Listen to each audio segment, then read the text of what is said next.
He would show everybody just how indestructible, how impermeable, how undentable his magic truck was.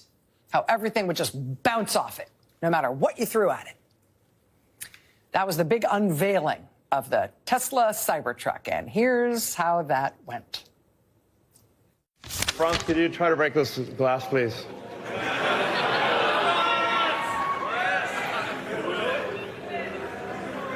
Yeah. Sure? Yeah. Oh my God. Well, maybe that was a little too hard.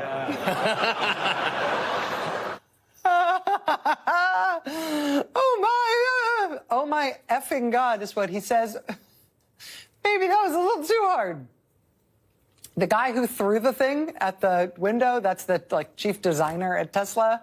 This was the big rollout, the big armored glass rollout to show the whole world how nothing can break that glass.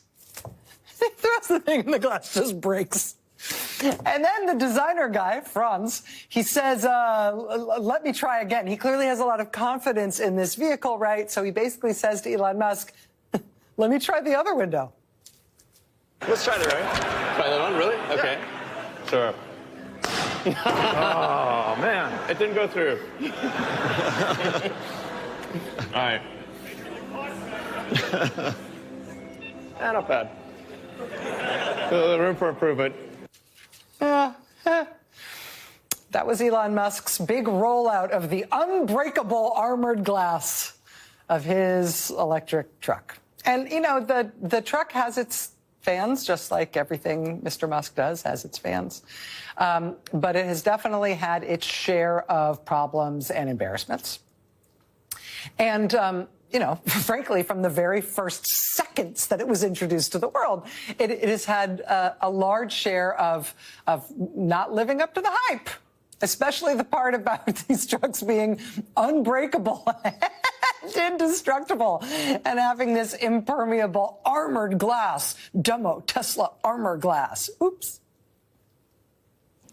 Well, now, as the top campaign donor to U.S. President Donald Trump, Elon Musk has apparently somehow convinced the United States government, specifically the United States Department of State, that the taxpayers of the United States of America should spend $400 million buying, quote, armored Tesla production units. The line item here appears to be for a $400 million taxpayer purchase of production units of armored Teslas.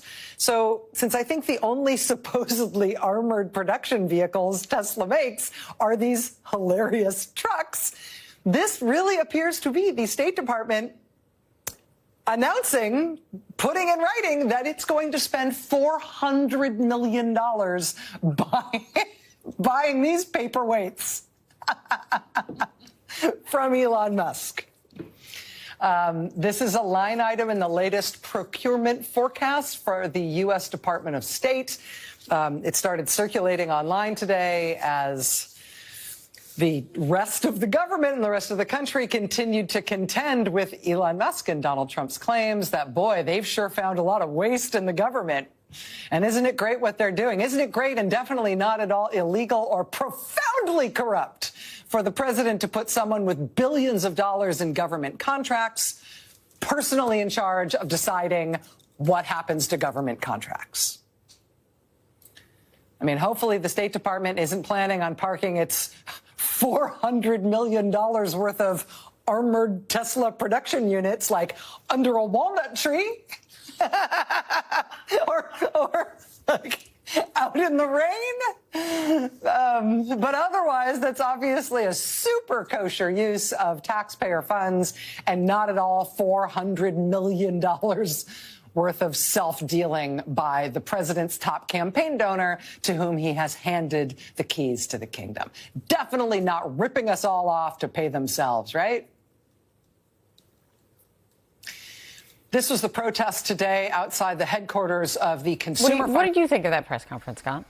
Well, look, Elon Musk, who doesn't need to do this, has, he could be doing anything else. He's got companies. He's the richest guy in the world. People don't need to do this. It's not like has decided to give his own time to a government of a country that he loves, that has given him all this opportunity. I take him at his word that he wants to be transparent, that he invites transparency. Obviously, everybody in the English-speaking world media is looking into him every single day. I would have no fear if I were him about Congress. He hasn't been asking questions and looking into it. I think they are. The definition of it is he's not been on the front end of this so far. He's not been transparent. I mean, there may be. They are making routine announcements about the things they are finding, and they are inviting questions about the things they are finding every single day. But by definition, he's not being transparent. They're not providing data for the things that they say they have found evidence of. They just aren't. The White House has provided. You can make announcements, and he also did admit that he actually. So you just don't believe it. I mean, they are providing information. You just choose not to believe that it's true. I don't think anyone should just believe that it's true. Do you think that people have taken kickbacks of tens of millions of dollars from USAID? Here's what I think. Do you believe that? I think every year. No, but don't accuse me of just like. I'm just asking you. Do you believe that there is any level of fraud, waste, fraud, and abuse in the government? No. That's not what you're asking me, and I'm going to ask the question. Don't accuse me of just like. And so, if you believe that, do you believe that it's possible that they are finding and producing information about it? Of course, that wasn't my question. My question was, by definition, they're not being transparent. They can continue to be successful. What do you want them to do? Provide data. If they're provide data that they have found people. Everyone would want to know if someone has received kickbacks to the tune of tens of millions of dollars. I don't disagree with you. I love the idea of data. I love the announcements. I love them putting out regular reports of what they're doing. They have not. And I love the idea of Congress also bringing them up to report to Congress on what they're finding, because ultimately Congress needs to be engaged in this as well. I have no problem with that, and I don't think they do either, and that's what I heard in his press conference yesterday. Okay. Prices from one year to the next are the same, and they're. Okay, troops, have a bit of a cold, so just to let you know, I will be spluttering. Welcome to the great American renaming extravaganza. Yep. The only festival where history is rewritten with a Sharpie and a whole lot of ego. That's right. Hosted by the dynamic duo themselves. Donald Trump and Elon Musk. It's not just an event, it's a rebranding revolution. It's true. First on the agenda, and I've got to get this right, so get in trouble, the Gulf of Mexico is out. In a stroke of unmatched geopolitical brilliance, not my words, it's being rechristened the Gulf of America, because nothing says being a patriot like claiming an entire body of water. Mexico's reaction, let's just say, if glares could kill, we'd be in the midst of an international incident. But why stop at watery expanses? This renaming spree, it actually covers everything from landmarks to fast food menus. Here's what's coming to a place near you. Yeah, being warned. The Statue of Liberty is now the Statue of Total Freedom, and she's ditching that torch for a giant like thumb. Because, think about it, what embodies freedom more than social media approval? I mean, Elon's going to like that one. Say bye-bye to the Grand Canyon and hello to the Trump Tremendous Trench. Yep, it's rumoured the next Miss Universe pageant will be held on a platform suspended across it because, well, natural beauty is best enjoyed with a side of old-fashioned, old-school pageantry. Trump will like it. Meanwhile, over at Mount Rushmore, excuse me, Stephen, there's a new face in town. Forget adding Trump's visage. We're resculpting the whole mountain into a full body sculpture of Trump, complete with a golf club in hand, a chubby hand. It'll be visible from space. Not the aliens, I think, will dare approach, but anyway, Elon's happy. The White House to land. It's been upgraded to the Gold House, complete with gold toilets, now featuring a luxury hotel and a casino. Roll the dice for your tax return in the lobby. You like it? Elon isn't the only one to be outdone. He's already renamed the moon. Yep, the moon is now called the Musk sphere. It's a giant billboard in orbit. Mars is next, soon to be dubbed Elonia, city space tech, a premium colony for those who thought that Earth was too mainstream.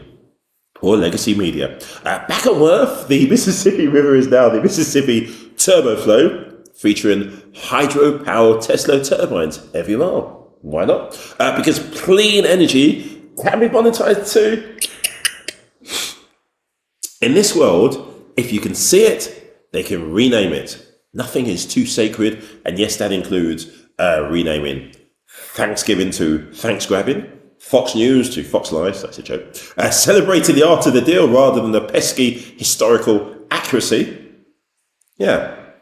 And amidst all of this renaming further, let's not forget the everyday issues. Yes, egg prices are up. So we'll rename eggs to pre-chickens and charge double. Tariff troubles. These aren't tariffs, they're freedom fees. And they're bigger than ever. Freedom! As the globe spins in the hands of these two moguls, every turn, every tilt, every shake-up is another, well, let's be honest with you, branding opportunity. Who needs policies when you have publicity? Caroline Yvette just spews out garbage. So listen, keep your wits about you and your dictionary handy. It's going to change all the time because in Trump and Musk America, well, the lexicon is luxury and every word is for sale, including a-hole. Remember, while they're busy rewriting maps and menus, the real issues might just get renamed into, oblivion. Sit back, enjoy the show if you can, and don't forget to laugh.